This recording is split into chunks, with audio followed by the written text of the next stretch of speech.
Defenders of the Outer Dimension, welcome back to the Kingdom of Galidor. I'm your host, Slugger, and today we are talking about something truly remarkable, a prototype of what could have been. This is Evil Nick.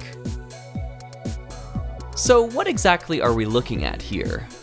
Well, Evil Nick is a prototype character that never saw production or adoption in the TV show. If you've seen my previous video on Galidor or have any prior experience with the theme, then you'll probably recognize some of the pieces here. The two prototype elements on display are the unique head and armor, both of which I purchased from the same seller in Denmark who had previously sold the two Mokarr bikes that are out there now. By the way, my offer still stands. To be honest, I didn't know much about Evil Nick before I purchased him. There was only a scant few photos floating around online, one of which seemed to be of a completely different version altogether. This version looked to have a painted torso, which was a common way for LEGO designers to test out the look of certain color combinations with prototype models.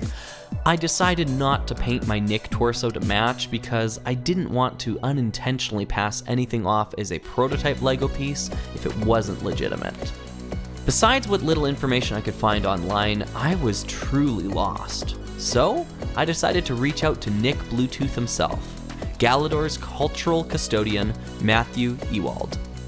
Matthew was able to send me many of his recollections about Evil Nick, and this helped shed some light onto the mystery. Stemming from an idea planned for the ill-fated third season of Galidor, Evil Nick was to be a machination created by Gorm, using a digital scan of Nick from his time in the Kek Powerizer. In the episode Escape from Kek, the Kek Powerizer influenced Nick with a negative energy that impaired his judgment and turned him against his friends. Matthew recalls that Evil Nick's personality would have likely echoed that and then some. Evil Nick could also glinch his limbs and possessed all of Nick's memories too. This obviously could have made for a strong villain in Season 3. One piece of information I found particularly insightful was Matthew's memory of participating in a makeup test midway through production on Season 2. Matthew recalls that Evil Nick was going to have a portion of his face covered in lizard skin, mirroring Gorm's visage beneath his helmet.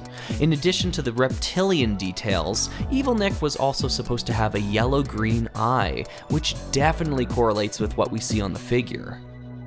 Seeing that Evil Nick already had elements of Gorm, Nick, and the Kek Powerizer infused into him, I don't think it's much of a stretch to assume that he would have also possessed some of Tagger's shape-shifting powers, allowing him to cloak his reptilian appearance and pass himself off as our protagonist. As a toy, Evil Nick has a few more notable quirks. Firstly, he shares a similar eyes on the back of his head motif that Gorm features as well. His armor piece clicks into the Nick torso much in the same way the armor for Euripides does.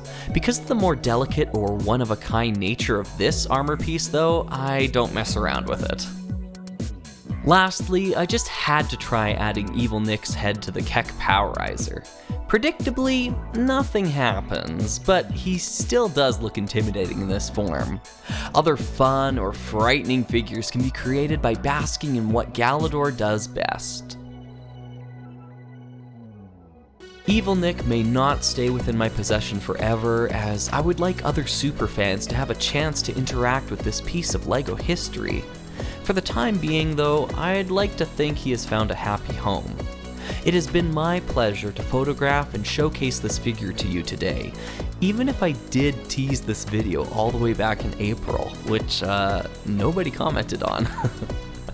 A huge thank you to Matthew Ewald for not only taking the time to chat with me, but for also being such a great keeper of the Galidor legend. The flame of fandom is still burning bright, and we owe much of that to Mr. Nicholas Bluetooth himself.